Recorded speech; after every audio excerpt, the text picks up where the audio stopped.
Hi everyone, welcome to snippy classes. Guys, आज हम discuss करेंगे रैपिड क्वेश्चन डोज में हिस्ट्री से रिलेटेड क्वेश्चंस। तो चलिए सेशन को स्टार्ट करते हैं। क्वेश्चन फर्स्ट है, Takshashila university was located between which two rivers? Option A है Indus and Jhelum, option B है Jhelum and Ravi, option C है Beas and Indus, and option D है सतलुज एंड इंडस। काफी अच्छा क्वेश्चन है। वीडियो को पॉज कीजिए, 5 सेकंड का टाइमर ऑन कीजिए एंड देन इस क्वेश्चन का सही आंसर मार्क कीजिए। अच्छा, सभी क्वेश्चन को आपने क्विज की तरह लगाना है और आपने मुझे लास्ट में बताना है आउट ऑफ 20 आपके कितने क्वेश्चन ठीक हुए। इससे अल्टीमेटली होगा क्या, हम लोगों को भी पता लग पाएगा कि आप कितने अच्छे से अपने एग्जाम के लिए प्रिपेयर कर पा रहे हैं। चलिए, होपफुली अब तक आपने इस क्वेश्चन का सही आंसर लगाया होगा। इसका सही आंसर है option A, Indus and Jhelum. और तक्षशिला यूनिवर्सिटी आज की डेट में हमें कहाँ देखने को मिलती है? रावलपिंडी।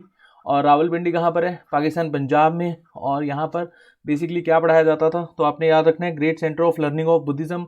एंड जब जब तक्षशिला यूनिवर्सिटी का नाम आएगा तो आपने एक पर्सन का नाम याद रखना है, चाणक्य। और चाणक्य के 3 नाम थे, चाणक्य, कौटिल्य एंड विष्णुगुप्त। और इसको 1980 के आसपास यूनेस्को वर्ल्ड हेरिटेज साइट का स्टेटस में मिला हुआ है। ये क्वेश्चन भी पूछा जाता है। चलिए नेक्स्ट क्वेश्चन देखते हैं। The queen with the title of a Didda ruled over which part of India between 1980 to 1003 AD? Option A है अवध, ऑप्शन बी है कश्मीर, ऑप्शन सी है सिंध, ऑप्शन डी है बंगाल। काफी अच्छा क्वेश्चन है ये भी। चलिए, होपफुली अभी तक आपने इस क्वेश्चन का सही आंसर मार्क किया होगा। इसका सही आंसर है कश्मीर। और दीदा क्वीन को कहा जाता है Catherine of Kashmir and the witch queen, क्योंकि ये अपने दुश्मनों को काफ़ी भयंकर रूप से मारते थे। डेट्स वाई इनको विच क्वीन कहा जाता है। और इनके बारे में हमें जानकारी कहाँ से मिलती है? राजतरंगिणी। मैं यहाँ लिख देता हूँ, काफ़ी इंपॉर्टेंट बुक है ये। और होपफुली यहाँ पर स्पेलिंग मैंने सही लिखी हूँ। और ये बुक किसने लिखी थी? कल्हाना ने। इवन जम्मू एंड कश्मीर की हिस्ट्री आपको इसी बुक में मिल जाएगी, राजतरंगिणी। एंड अगर आप ज़्यादा जानना चाहते हैं दीदा क्वीन के बारे में, तो एक नॉवल है, आशीष कोल ने लिखी थी, the warrior queen of Kashmir. काफ़ी अच्छी नॉवल है और काफ़ी ज़्यादा स्ट्रॉन्ग लेडी थी, स्ट्रॉन्ग क्वीन थी दीदा क्वीन। चलिए नेक्स्ट क्वेश्चन डिस्कस करते हैं। The Vijayanagara ruler Krishna Deva Raya works Amukta Malyada was written in which language? Tamil, Malayalam, Kannada, Telugu. चलिए, होपफुली अभी तक आपने इस क्वेश्चन का सही आंसर मार्क किया होगा। इसका सही आंसर है तेलुगु। अब देखिए, यहाँ पर थोड़ा आपको याद रखना पड़ेगा कि कृष्ण देव राय कौन सी डायनेस्टी से बिलोंग करते थे। ऐसे क्वेश्चंस पूछे जाते हैं। तुलवा डायनेस्टी। और इनको कुछ टाइटल दिए गए थे उस समय जब ये रूल करते थे, कन्वदा, राजा राम रमाना एंड आंध्र भोज। ठीक है जी। तो चलिए नेक्स्ट क्वेश्चन डिस्कस करते हैं। वो was the first Indian astronomer to calculate the time taken by earth to orbit the sun? Option A है आर्यभट्ट, ऑप्शन बी है वेद भटनागर, ऑप्शन सी है भास्कराचार्य, ऑप्शन डी है बिशु देवथाम्पी। काफ़ी अच्छा क्वेश्चन है। वीडियो को पॉज कीजिए एंड देन इस क्वेश्चन का सही आंसर मार्क कीजिए। चलिए, होपफुली अभी तक आपने इस क्वेश्चन का सही आंसर मार्क किया होगा। इस क्वेश्चन का सही आंसर है भास्कराचार्य। तो आपका ऑप्शन सी बिल्कुल सही हो जाएगा।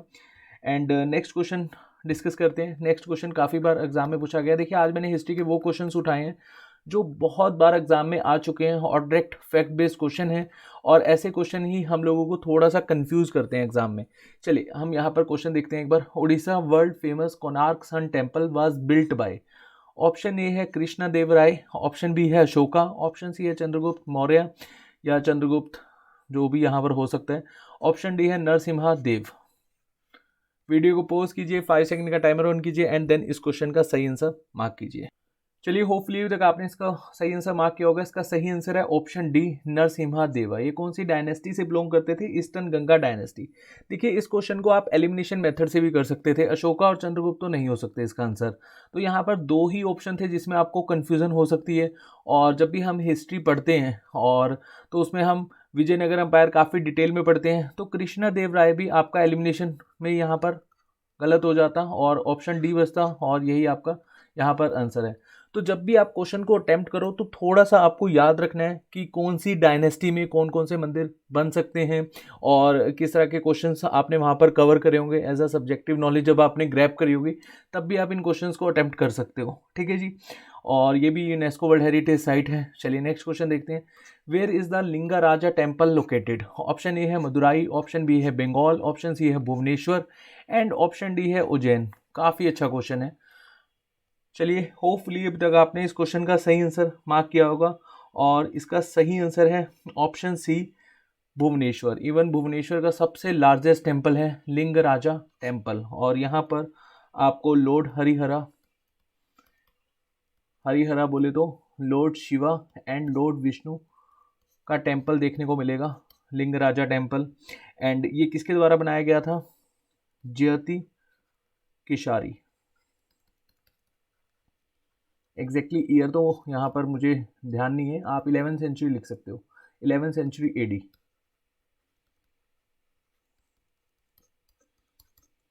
नाम याद रखना है कि किसके द्वारा बनाया गया था, जयति किशारी या किशारी जयति। ठीक है जी, चलिए नेक्स्ट क्वेश्चन देख लेते हैं एक बार।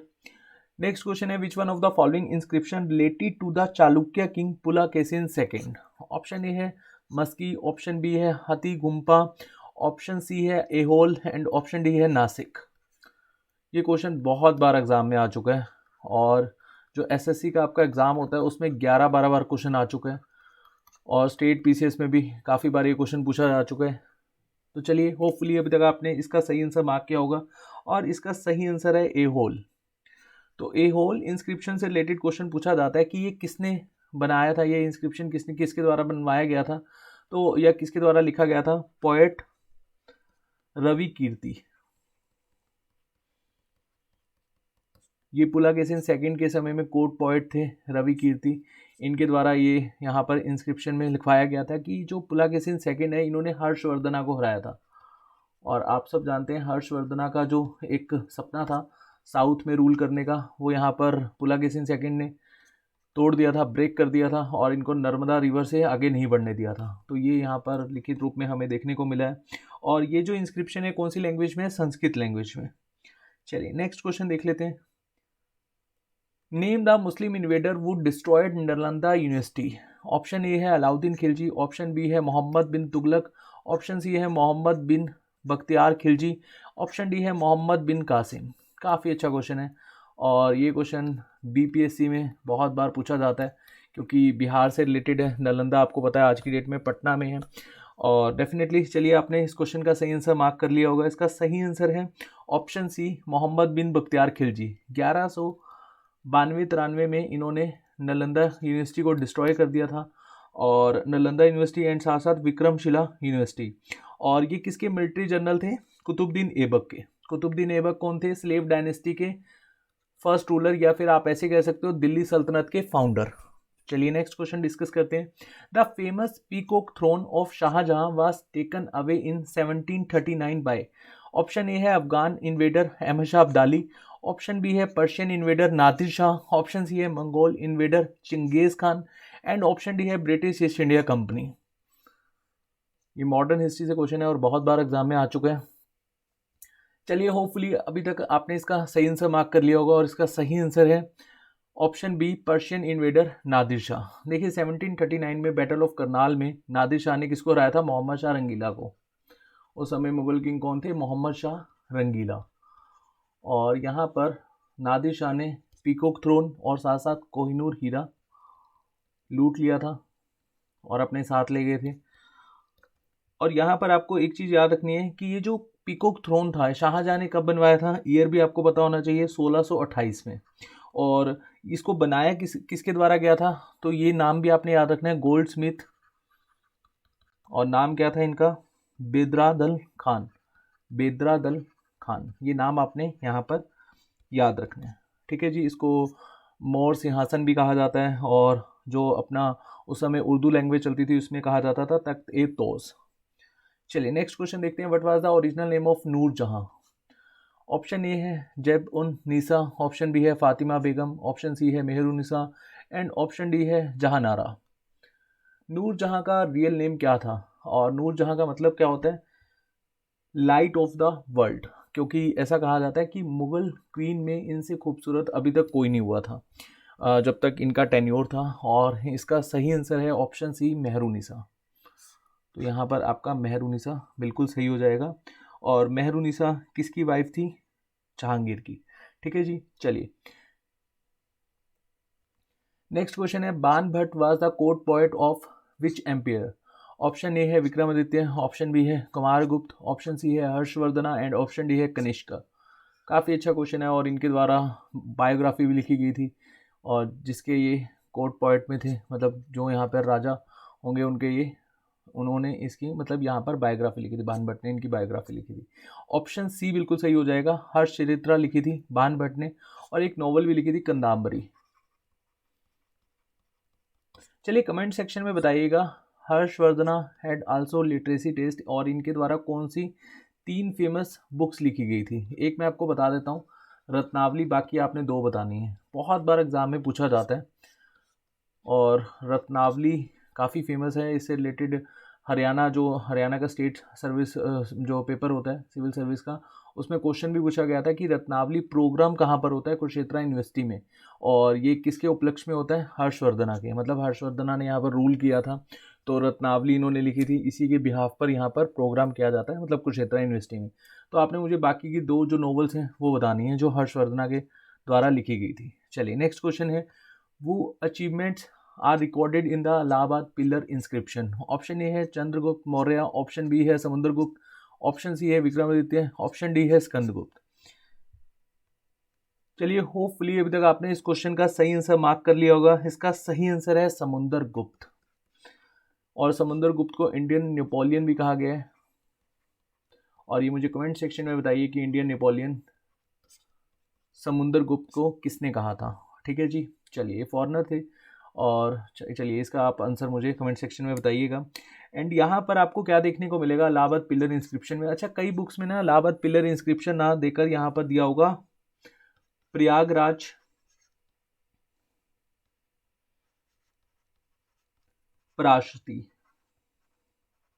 पराशस्ती या फिर प्रयागराज इंस्क्रिप्शन, क्योंकि उस समय इलाहाबाद नाम नहीं होता था, प्रयागराज ही होता था। तो समटाइम्स आपको इस तरह से भी क्वेश्चन पूछा जा सकता है, एग्जामिनर कंफ्यूज कर सकता है। अच्छा यहाँ पर हमें देखने को मिला है कि 100 बैटल्स जीती थी समुद्रगुप्त ने, मतलब इस इंस्क्रिप्शन में लिखा हुआ है, और इनको कविराज का टाइटल दिया हुआ था, क्योंकि इनके द्वारा जो उस समय सिक्के बनवाए गए थे जो इनके टेन्योर में चलते थे, उसमें सिक्कों की बैक हैंड पे इनकी पिक्चर थी, और उसमें ये वीणा बजाते हुए देखे गए हैं। डेट्स वाई इनको कविराज का एक टाइटल भी दिया गया था, क्योंकि ये काफ़ी पसंद करते थे म्यूजिक को।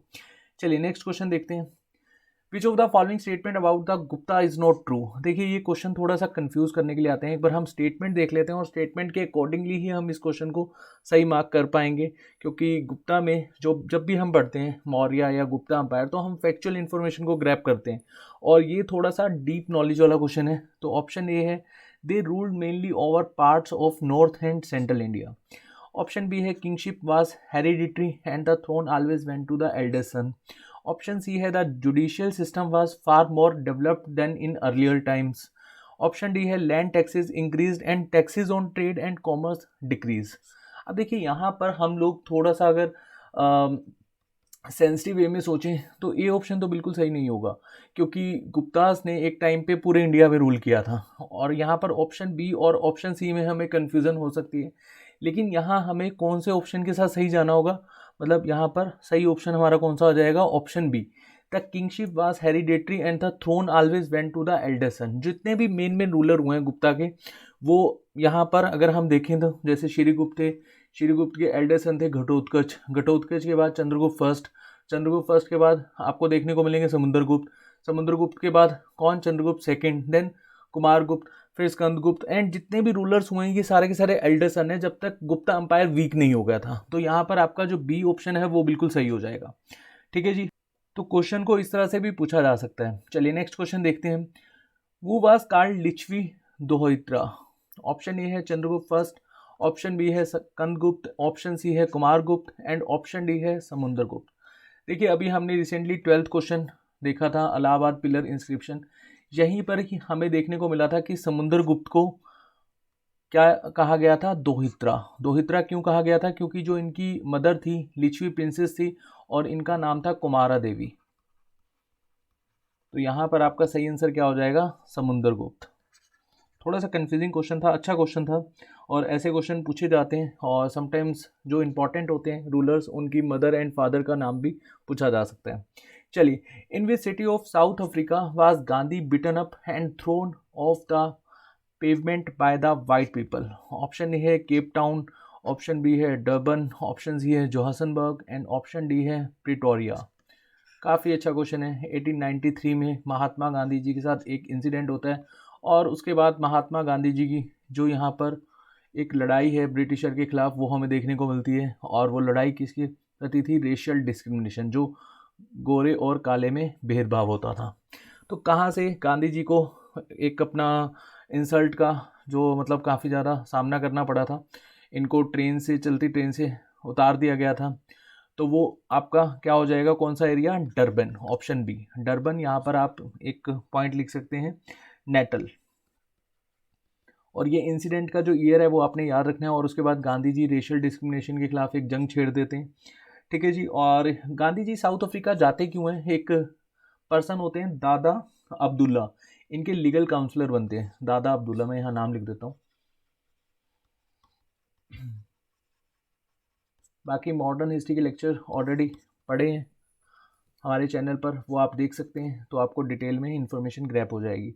चलिए नेक्स्ट क्वेश्चन देखते हैं। Which one of the following pair is not correctly matched? Option A है Pitt's India act, Warren Hastings. Option B है doctrine of lapse, Dalhousie. Option C है vernacular press act, Curzon. And option D है Ilbert bill, Ripon. आपको बताना है इनमें से कौन सा सही करेक्टली मैच नहीं है। अब देखिए, वैरेन हेस्टिंग के समय में पिट्स इंडिया एक्ट आया था 1784, ये तो सही हो जाएगा। डॉक्ट्रिन ऑफ लैप्स भी देखने को मिला था हमें 1847 1848 में, और क्योंकि डलहौजी के समय में आया था, और डलहौजी ने पहला जो एनेक्स किया था डॉक्ट्रिन ऑफ लैप्स के चलते हुए 17। और डॉक्ट्रिन ऑफ लैप्स क्या था? अगर किसी भी राजा महाराजा का अपना खुद का बेटा नहीं होगा तो वो राज्य डायरेक्टली ब्रिटिशर्स के अंडर चला जाएगा। वर्नाकुलर प्रेस एक्ट, यहाँ पर ये आपका जो ऑप्शन है बिल्कुल सही हो जाएगा, मतलब ये करेक्टली मैच नहीं कर रहा है। कर्जन काफ़ी बाद में आए थे, 1899 के आसपास ये वाइसरॉय बने थे हमारे इंडिया में। और वर्नाकुलर प्रेस एक्ट आया था 1878 में, और इस समय वाइसरॉय कौन थे? लॉर्ड लिटन। और इसको रिपील्ड किसके समय में करा गया था? रिपन के समय में, 1882 में। वर्नाकुलर प्रेस एक्ट को रिपील्ड करा गया था 1882 में। और इल्बर्ट बिल ये रिपन के समय में आया था, और रिपन एक अच्छे वाइसरॉय थे। और इल्बर्ट बिल जब आया तो इसको लेकर बहुत ज़्यादा कंट्रोवर्सी हुई थी, फिर बाद में ये इसके ऊपर जो डिसीजन था वो वापस ले लिया गया था। चलिए नेक्स्ट क्वेश्चन देखते हैं। वो was the leader of Bardoli Satyagraha? Option A है doctor Rajendra Prasad. Option B है पंडित जवाहरलाल नेहरू। ऑप्शन सी है सरदार वल्लभ भाई पटेल। एंड ऑप्शन डी है आचार्य JV कृपलानी। काफ़ी अच्छा क्वेश्चन है। अच्छा, ये क्वेश्चन थोड़ा सा कंफ्यूज करने के लिए जो एग्जामिनर है समटाइम्स जो इसका एक्चुअल में आंसर है वो नहीं देकर यहाँ पर महात्मा गांधी जी को सही आंसर मान लेता है। तो आपने कंफ्यूज नहीं होना है, बहुत कम ऐसा होता है, कई बुक्स में ऐसा दे रखा है। तो मैं आपको यहाँ पर जस्ट बता रहा हूँ कि इन केस अगर आपको यहाँ पर, चलिए मैं आपको बता देता हूँ, इसका करेक्टली आंसर है सरदार वल्लभ भाई पटेल। और इन्होंने लीड किया था बारदोली सत्याग्रह, ये हुआ था 1928 में। अब क्यों हुआ था, इसके पीछे के रीज़न भी हम जान लेते हैं। तालुका कम्युनिटी थी एक बारदोली गुजरात में, और इनको 1925 ये फार्मिंग करती थी तालुका कम्युनिटी। 1925 में जो काफ़ी ज़्यादा वहाँ पर गुजरात में फ्लड लाइक सिचुएशन आ गई थी, फेमाइन आ गया था, और इसके चलते हुए ये यहाँ पर उतना नहीं उपजा रहे थे जितना इनको यहाँ पर टैक्स के रूप में ब्रिटिशर्स को देना था। अब देखिए यहाँ पर प्रोडक्शन इतनी नहीं हो रही है, फार्मर्स परेशान हैं, लेकिन ब्रिटिशर्स ने क्या किया, 1928 के आसपास 30% यहाँ पर जो टैक्सेस हैं वो बढ़ा दिए। अब 30% टैक्सेस बढ़ा दिए, पहले वाला तो प्रोडक्शन यहाँ पर हो नहीं पा रही है, फेमाइन आ गया, फ्लड आ गया, वो ब्रिटिशर्स यहाँ पर समझ नहीं रहे हैं सिचुएशन क्या है, और इसके चलते हुए बहुत सारे फार्मर्स यहाँ से छोड़कर जा रहे थे। और फिर यहाँ पर एक काफ़ी भयंकर रूप से हमें सत्याग्रह देखने को मिला, मतलब भयंकर रूप से तो नहीं क्योंकि गांधी जी इन्वॉल्व थे, यहाँ पर हिंसा तो नहीं हुई होगी, लेकिन ब्रिटिशर्स के खिलाफ काफ़ी जनता हो गई थी जो यहाँ पर कम्युनिटी रहती थी, जैसे कि मैंने आपको बताया तालुका कम्युनिटी। और इस पूरे के पूरे सत्याग्रह को लीड किया था सरदार वल्लभ भाई पटेल ने। और यहाँ पर वल्लभ भाई पटेल को टाइटल दिया गया था सरदार का, जो यहाँ पर जो वुमेन सी इस पूरे के पूरे सत्याग्रह में, उन्होंने कहा था कि आप हमारे सरदार हैं, तभी से ये सरदार का टाइटल वल्लभ भाई पटेल को दिया गया था। ठीक है जी, तो यहाँ पर ऑप्शन सी आपका सही हो जाएगा। अगर समटाइम्स यहाँ पर सरदार वल्लभ भाई पटेल ऑप्शन में ना हो तो गांधी जी आपका सही हो जाएगा, क्योंकि गांधी जी ने लेटर ऑन इसको ज्वाइन कर लिया था। वैसे बहुत कम चांस है, एक दो बुक में ही इसका यहाँ पर गांधी जी सही आंसर दिया हुआ है, तो आपका वैसे सही आंसर 90% क्या है, सरदार वल्लभ भाई पटेल। चलिए नेक्स्ट क्वेश्चन हम देखते हैं। नेक्स्ट क्वेश्चन है, who is called the father of Indian national Congress? Indian national Congress के फादर कौन है? महात्मा गांधी, A.O. ह्यूम, लोकमान्य तिलक, सुरेंद्र नाथ बनर्जी। तो यहाँ पर देखिए, आप सब जानते हैं इंडियन नेशनल कांग्रेस को किसके द्वारा लाया गया था? 1885 में A.O. ह्यूम के द्वारा। तो यहाँ पर father of Indian national Congress कहा जाता है A.O. ह्यूम को। अच्छा, एक बुक में इनका सेकंड नेम पूछा हुआ था, तो आपने याद रखना है हरमीत ऑफ शिमला। अब इसको जस्ट आपने क्रैम कर लेना है, इसका कोई ऐसा लिंक नहीं है कि इनको क्यों कहा जाता था, ठीक है जी। तो फिर कभी यहाँ पर एक क्वेश्चन डिस्कस करेंगे और मैं आपको बताऊंगा कि इनको हरमीत ऑफ शिमला क्यों कहा जाता था। तो अभी के लिए जस्ट आप इसको क्रैम कर लो, एओ ह्यूम को हरमीत ऑफ शिमला भी कहा जाता था। चलिए next question, Mohammedan Anglo Oriental college later become the, option A है ओस्मानी यूनिवर्सिटी, ऑप्शन बी है जामिया मिलिया मुस्लिम यूनिवर्सिटी, ऑप्शन सी है Barkatullah university and option D है अलीगढ़ मुस्लिम यूनिवर्सिटी। देखिए यहाँ पर जो महामदन एंग्लो ओरिएंटल कॉलेज है ये किसके द्वारा लाया गया था 1875 में, सर सैयद अहमद खान, और इसका नाम आज की डेट में हम क्या देखते हैं, अलीगढ़ मुस्लिम यूनिवर्सिटी। तो ऑप्शन डी आपका बिल्कुल सही हो जाएगा। और आज का जो लास्ट क्वेश्चन है हमारा, on imprisonment in 1908 by the britisher बाल गंगाधर तिलक वास, ऑप्शन ए है अंडमान एंड निकोबार, मतलब जो 1908 में जेल में डाला गया था बाल गंगाधर तिलक जी को, कहाँ पर डाला गया था, Rangoon, Andaman and Nicobar, Singapore and Mandalay jail. तो यहाँ पर आपका ऑप्शन डी बिल्कुल सही हो जाएगा, मांडले जी। मांडले जेल क्यों डाला गया था इनको, क्योंकि इन्होंने अपने एक न्यूज़पेपर में एक आर्टिकल लिखा था, जैसे आज की डेट में हम आर्टिकल देखते हैं ना द हिंदू, इंडियन एक्सप्रेस में, तो इन्होंने आर्टिकल लिखा था उस समय भारत की दुर्दशा, क्योंकि उस समय 1905 में बंगाल का विभाजन हुआ था, मॉडरेट एंड एक्सट्रीमिस्ट एक दूसरे के एंगेस्ट में चले गए थे, एक्सट्रीमिस्ट यहाँ पर चाहते थे कि हम इस मुद्दे को इंडिया लेवल पर लेकर जाएं, और बाल गंगाधर तिलक भी एक्सट्रीमिस्ट लीडर में आते थे, लाल पाल बाल एंड औरबिंदो घोष। तो यहाँ पर ब्रिटिशर्स ने इस मूवमेंट को सप्रेस करने के लिए जो आर्टिकल लिखा गया था बाल गंगाधर तिलक जी के द्वारा, भारत की दुर्दशा, इसको लेकर इनको 6 साल की सज़ा सुनाई थी और मांडले जेल में भेज दिया गया था 1908 में। तो आज जो हमने 20 क्वेश्चन डिस्कस करे, होपफुली इन क्वेश्चंस में आपको कोई भी दिक्कत नहीं आई होगी। इन केस अगर आपका कोई डाउट है प्लीज़ कमेंट सेक्शन में पोस्ट कीजिएगा, और थोड़ा सा आप लोगों ने यहाँ पर ध्यान रखना है कि क्विज की तरह आपने इन क्वेश्चन को अटेम्प्ट करना है, और लास्ट में आपने मुझे कमेंट सेक्शन में बताना ज़रूर है। इससे अल्टीमेटली हम लोगों को भी पता लगता है और थोड़ा सा हम लोग मोटिवेटेड भी होते हैं कि आप लोग इस सीरीज़ को देख रहे हो और कितना अच्छे से आप इसको रिस्पॉन्स कर रहे हो।